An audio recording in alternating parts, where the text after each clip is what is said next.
अस्सलाम वालेकुम viewers, hope you are all fine. आज मैं आपको बताऊंगी कि फ्रैक्शन क्या होती है और प्रॉपर और इम्प्रॉपर फ्रैक्शन कौन सी है, इनके दरमियान डिफरेंस क्या है और इनकी एग्जांपल आप कौन सी ले सकते हैं। इसके अलावा मैं आपको बताऊंगी कि रैशनल फ्रैक्शन कौन सी होती है और उसकी एग्जांपल्स कौन सी आप लेंगे। ठीक है, तो इसी के साथ हम वीडियो करते हैं स्टार्ट। लास्ट टाइम मैंने वीडियो बनाई थी डिस्टेंस एंड डिस्प्लेसमेंट पे। अगर आपने अभी तक वो वीडियो नहीं देखी तो इसका मैं लिंक डिस्क्रिप्शन बॉक्स में डाल दूंगी, आप वहाँ पे जाके मेरी वो वीडियो देख सकते हैं। सबसे पहले जो इसका डिफरेंस होगा वो है इसकी डेफिनेशन। प्रॉपर फ्रैक्शन की डेफिनेशन है the fraction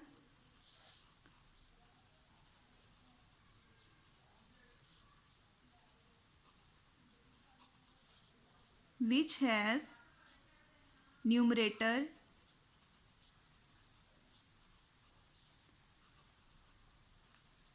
lesser than denominator is called proper fraction। जबकि improper fraction की डेफिनेशन ये होगी द फ्रैक्शन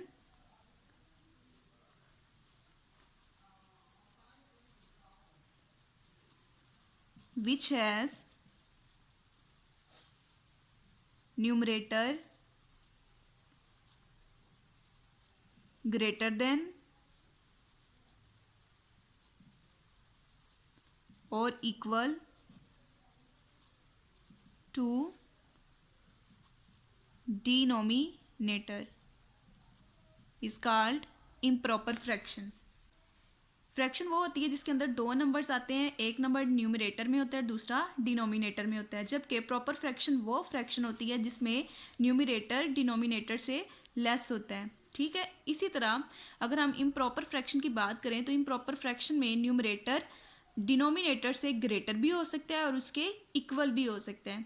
अब इसकी हम एग्जाम्पल देख लेते हैं। सबसे पहले इसकी जो एग्जाम्पल है, अगर हम इस तरीके से लिखें 1/3, यहाँ पे ये एक हमारे पास फ्रैक्शन दी गई है। अब हमने ये देखना है क्या ये प्रॉपर है या इम्प्रॉपर है।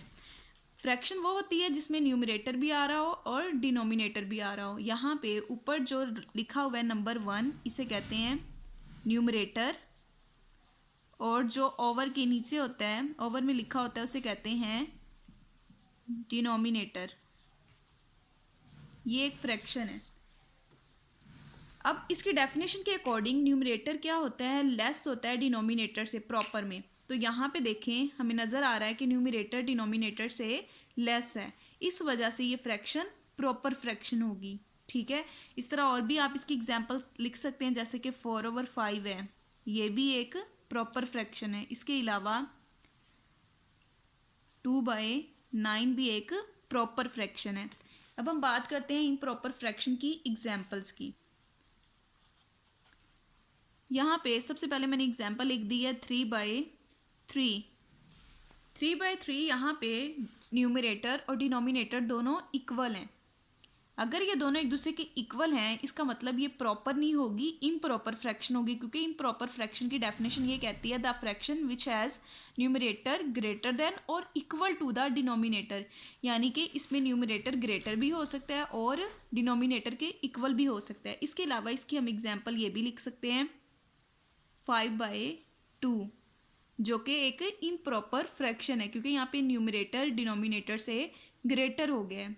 ठीक है, फर्दर इसकी और भी एग्जाम्पल हो सकती हैं, जैसे कि 9/4।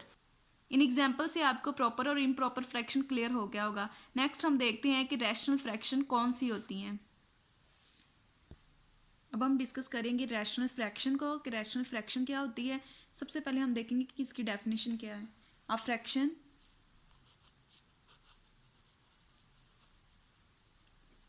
in which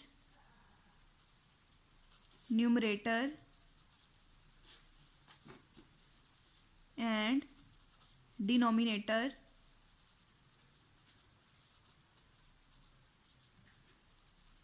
are rational numbers or polynomials are called rational fraction। अब हम देखेंगे कि इसकी एग्जाम्पल्स क्या होंगी प्रॉपर फ्रैक्शन में और इम्प्रॉपर फ्रैक्शन में। यहाँ पे इसकी मैं एग्जांपल लिख रही हूँ N of X over D of X. N of X represent कर रहा है न्यूमरेटर के वेरिएबल्स को, जबकि डी ऑफ एक्स रिप्रेजेंट कर रहा है डिनोमिनेटर के वेरिएबल्स को।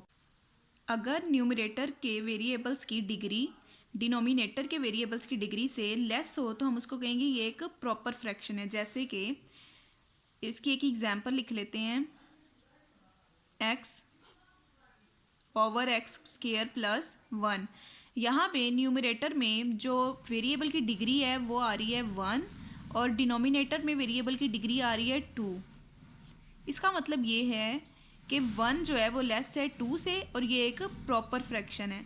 जबकि इम्प्रॉपर फ्रैक्शन में की अगर हम बात करें तो वहाँ पे N of X over D of X, अगर न्यूमरेटर के वेरिएबल्स की डिग्री डिनोमिनेटर के वेरिएबल्स की डिग्री के इक्वल हो या फिर न्यूमरेटर के वेरिएबल्स की डिग्री ग्रेटर हो जाए डिनोमिनेटर से, तब हम कहेंगे ये एक इम्प्रॉपर फ्रैक्शन है। For example x square plus 1 over x, ये एक इम्प्रॉपर फ्रैक्शन है क्योंकि ऊपर वेरिएबल की डिग्री आ रही है 2 और नीचे आ रही है 1 और 2 ग्रेटर हो गया 1 से, इस वजह से हम इसको कहेंगे ये एक इम्प्रॉपर फ्रैक्शन है।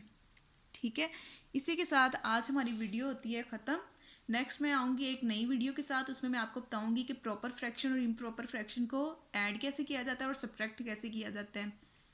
वीडियो अच्छी लगी हो तो लाइक करें, शेयर करें और मेरे चैनल को भी सब्सक्राइब करें।